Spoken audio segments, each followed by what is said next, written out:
आप सभी को राधे राधे। उम्मीद है कि आप बहुत अच्छे होंगे। आइए आज 12 अक्टूबर 2023 के हरियाणा करंट अफेयर इस वीडियो में हम लोग जान लेते हैं। अगर आपको इस क्लास का पीडीएफ फाइल चाहिए तो आप मेरे Telegram channel star IQ education उसे ज्वाइन करना के साथ ही आपको मेरे सभी क्लासेस के नोटिफिकेशन और के साथ ही इम्पोर्टेंट अपडेट है वहाँ पे आपको मिलते रहेंगे वक्त के साथ में। अगर आपको HSSC डी ग्रुप की तैयारी करनी है और अगर आप रिवीजन करना चाहते हैं तो स्टार IQ एप्लीकेशन को विजिट कर सकते हैं। HTET के लिए हरियाणा जीके का भी प्रॉपर एक बैच है स्टार IQ एप्लीकेशन पे और TGT पंजाबी का भी है, तो आप उन्हें भी अवेल कर सकते हैं। प्यारे दोस्तों, आज का जो पहला करंट अफेयर जाने उससे पहले कल आपसे सवाल किया था, उसका सही जवाब क्या होगा कि चीन में एशियाई खेलों में 107 में से कुल कितने पदक हरियाणवी खिलाड़ियों ने जीते हैं। तो टोटल हरियाणवी खिलाड़ियों ने उसमें टोटल 33 पदक जीते थे। ठीक है। आगे जाते हैं हम लोग। अगला जो हमारा आज का पहला करंट अफेयर है वो क्या है कि मुख्यमंत्री जी ने बाढ़ प्रभावितों के बैंक खातों में अभी हाल ही में कितने रुपए भेजे हैं। इस सवाल का जो ठीक आंसर रहेगा वो रहेगा 5 करोड़ 90 लाख 99 हजार, मतलब तकरीबन मान सकते हो आप लोग कि 5 करोड़ और 90 लाख 99 हजार कह लो इसको आप लोग, या 1 लाख 91 लाख कह लीजिएगा मोटे तौर पे याद करने के लिए। आपको याद होगा कि हरियाणा राज्य को इस बार बाढ़ प्रभावित या पहली बार बाढ़ प्रभावित राज्य घोषित किया गया था। हरियाणा राज्य के टोटल 12 जिले जो है ना उनमें बाढ़ ग्रस्त जिले घोषित किए गए थे। तो 22 तो टोटल है ही, 22 में से 12 जिलों को अगर बाढ़ प्रभावित माना गया तो लगभग हरियाणा के सारे जिले ही है वो बाढ़ प्रभावित माने गए थे। हरियाणा के अंदर जो है ना अब तक टोटल 7.50 करोड़ से अधिक की राशि जारी की जा चुकी है। पहले भी मृतकों के परिजनों के लिए 1.60 करोड़ रुपए दिए जा चुके हैं। अच्छा, आपको मैं ये बता देता हूँ कि ये पैसे किस लिए दिए जा रहे हैं। अगर किसी का घर है वो ढह गया है, पशुधन के लिए, कमर्शियल और घरेलू सामान के लिए ये क्लेम जो है ना ये दिए जा रहे हैं और टोटल क्लेम की संख्या 8,456 है। मृतक परिवार को तो 4 लाख रुपए तक दिए जाते हैं इसके अंदर, और बाकी भी मतलब घर में अगर मुर्गी तक का भी नुकसान हुआ है तो भी हरियाणा सरकार उनको इस योजना के तहत मुआवजा देगी। ये बात आपको याद रखनी है। चलिए आगे जाते हैं। अगला सवाल है कि हाल ही में हरियाणा के अंदर पत्रकारों की मासिक पेंशन है वो कितने रुपए की वृद्धि कर दी गई है। ये काफ़ी इंपॉर्टेंट क्वेश्चन है और फिलहाल के लिए खूब ज़्यादा चर्चा में भी है। अभी आपको पता है कि एक कैबिनेट बैठक हुई है और उस कैबिनेट बैठक के दौरान ये फैसला लिया गया है कि हरियाणा के अंदर जो पत्रकार हैं उन पत्रकार की मासिक पेंशन में 5,000 रुपये की बढ़ोतरी हुई है। पहले 10,000 रुपये थी, अब उन्हें 15,000 रुपये मिलेंगे। तो मान्यता प्राप्त पत्रकारों की मासिक पेंशन है वो पहले 10,000 थी, 10,000 से बढ़ा के उन्हें 15,000 कर दिया गया है।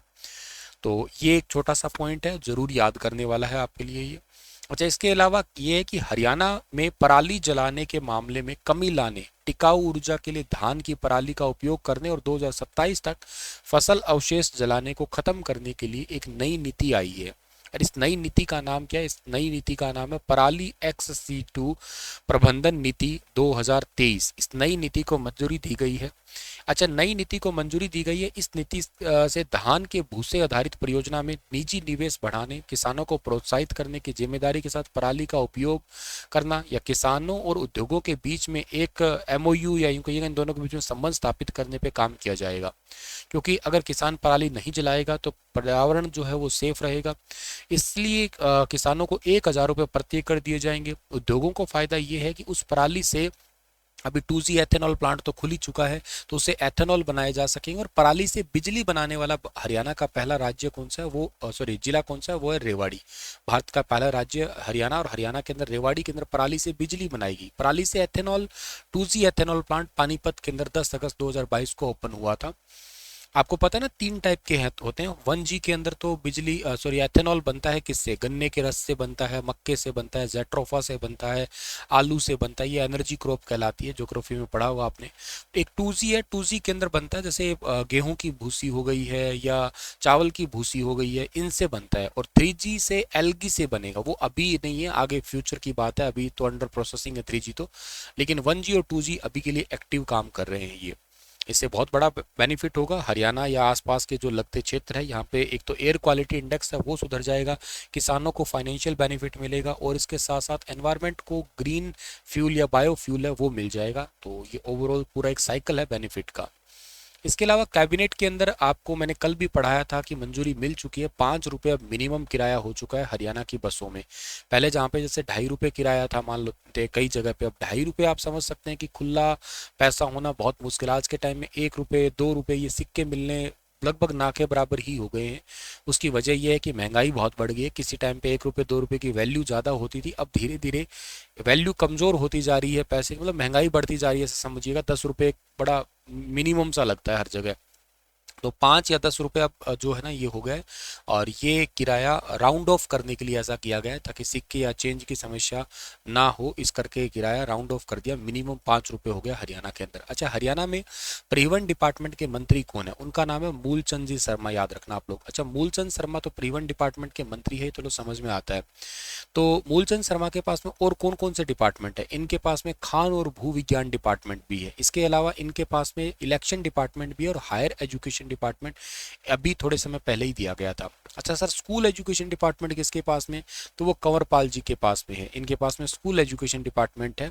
और हरियाणा में वैसे संसदीय मामले के या आतिथ्य डिपार्टमेंट है ना, हॉस्पिटैलिटी डिपार्टमेंट है, वो भी इनके पास कंवरपाल जी के पास में है। वन्य और वन्य जीव विरासत है, पर्यटन डिपार्टमेंट है, वो भी इन्हीं के ही पास में है, कंवरपाल जी के पास में। वातावरण वाला डिपार्टमेंट है, वो भी इन्हीं के पास में है। तो चलिए आगे जाते हैं, अगला सवाल हमारा। और इसके अलावा जो कैबिनेट बैठक थी ना, उसके बारे में एक बात और बताता हूँ कि डिजिटल मीडिया विज्ञापन नीति 2023 को भी मंजूरी मिली है। इस नीति का उद्देश्य कम से कम 50 सालों से अस्तित्व में आने वाली नियोजित योजनाओं के भीतर आवासीय भवनों को व्यावसायिक प्रयोग में बदलने की अनुमति देना है। जो आवासीय भवन है उनको व्यावसायिक यूज में बदलने की सीधी सीधी अनुमति है। नगर पालिका के लिए जो है ना, हाउसिंग बोर्ड, राज्य औद्योगिक बुनियादी ढांचा विकास निगम और टाउन एंड कंट्री प्लानिंग विभाग जो है ना, इन क्षेत्रों को छोड़कर नगर पालिका सीमा के मुख्य क्षेत्र के भीतर यह योजना जो है ना लागू रहेगी आपकी।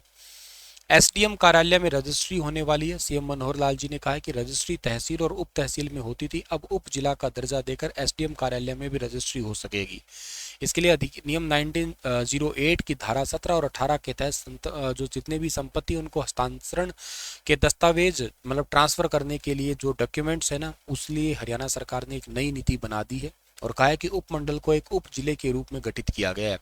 अब हरियाणा में जो उपमंडल है ना, वो लगभग एक उप जिले का रूप में काम करेगा। हरियाणा के अंदर टोटल 74 पहले थे, 6 अब बन गए, टोटल 80 हो चुके हैं। भविष्य में 2 और बन जाएंगे तो 82 हो जाएंगे ये, ठीक है। हरियाणा में पराली के अवशेष जलाने में कौन सा जिला वैसे नंबर 1 पे पहुंच गया है और देश में नंबर 1 पे पहुंचा है? ये जिला है अंबाला जिला है। 10 अक्टूबर 2023 को हरियाणा के कृषि विभाग के उप निदेशक जसविंदर सिंह ने बताया कि हरियाणा में पराली के अवशेष जलाने में पूरे भारत में नंबर 1 जो है ना अंबाला है, और 2 नंबर पे कुरुक्षेत्र आता है इसके अंदर। अंबाला में 8 अक्टूबर तक 56 केस पराली जलाने के आ चुके हैं। इस तरह कुरुक्षेत्र में 49 मामले पराली जलाने के आ चुके हैं। हरियाणा में 22 जिलों में से 14 जिले किसान के पराली जला रहे हैं, और किसानों को जागरूक करने के लिए हालांकि प्रयास तो किए जा रहे हैं, अभियान भी चल रहे हैं, चालान काट के जुर्माना भी लगाया जा रहा है। चालान काटने को लेकर सबसे ज़्यादा परेशानी अंबाला में ही आ रही है। चालान काटने को लेकर भारतीय किसान मजदूर शहीद भगत सिंह इसका लगातार विरोध भी कर रहे हैं। ये यूनियन का कहना है कि अगर प्रशासन उनके खेत से पराली उठा लेता है तो ठीक है, नहीं तो पराली को आगे लगाएंगे और क्या करें। तो यूनियन की चेतावनी के बाद प्रशासन भी सख्त है, लगातार टीम जो है ना चालान काटे जा रही है, और इसके लिए पूरे भारत में नंबर 1 पे फिलहाल के लिए अंबाला है पराली के अवशेष। हालांकि इसी क्षेत्र में थोड़ा सा ज़्यादा है ये बोलबाला, दिल्ली के आसपास का क्षेत्र में। अंबाला की बात करें तो अंबाला में एक ना मेला लगता है, वामन द्वादशी का मेला लगता है। ये बड़ा इंपॉर्टेंट है, कई बार पेपरों में आया कि वामन द्वादशी का मेला कहाँ लगता है? अंबाला में। अंबाला में एक आपको पता होगा नंगल गांव भी है, और यहाँ पे उत्तर भारत का एक आपका सेंटर भी बना है, उत्तर भारत का national disease control care centre बना है। ये पॉइंट आप लोग याद कर सकते हो ये। और पूरे हरियाणा में सर्वश्रेष्ठ हॉस्पिटल अगर कोई है ना, सिविल हॉस्पिटल, तो अंबाला कैंट का है, ध्यान रखना आप लोग। अंबाला कैंट का सर्वश्रेष्ठ अस्पताल का खिताब जीता है इन्होंने। और राष्ट्रीय रोग नियंत्रण केंद्र की शाखा जो है ना, ये अंबाला छावनी के एक गांव है नंगल, वहां पे सेटअप की जाएगी। तो ये बात भी आप लोग याद कर सकते हैं अंबाला जिले से, ठीक है। चलिए सर, तो अंबाला को आप लोग, और अंबाला जो है ना आम की पैदावार अगर पूछ लिया जाए हरियाणा में सबसे ज़्यादा कहाँ होती है, तो भी इसका आंसर क्या रहेगा? तो भी अंबाला ही आप आंसर देने वाले हो, ठीक है। और इसके अलावा जो ना हरियाणा के अंदर ना एक मैंने आपको शायद थोड़े दिन पहले भी पढ़ाया होगा, 84 किलोमीटर लंबा ग्रीन फील्ड हाईवे बनाया जाएगा, ये भी अंबाला के अंदर। किस जिले से? उत्तर प्रदेश के शामली से स्टार्ट होने वाला है ये, ठीक है ना। शामली से लेके अंबाला के बीच में चलेगा ये। और उत्तर भारत की सबसे बड़ी कपड़ा मार्केट हरियाणा के अंदर जो है ना, वो लगती कहाँ पे? अंबाला के अंदर लगती है, ठीक है ना। वो कपड़ा मार्केट इस एरिया के अंदर, ठीक है।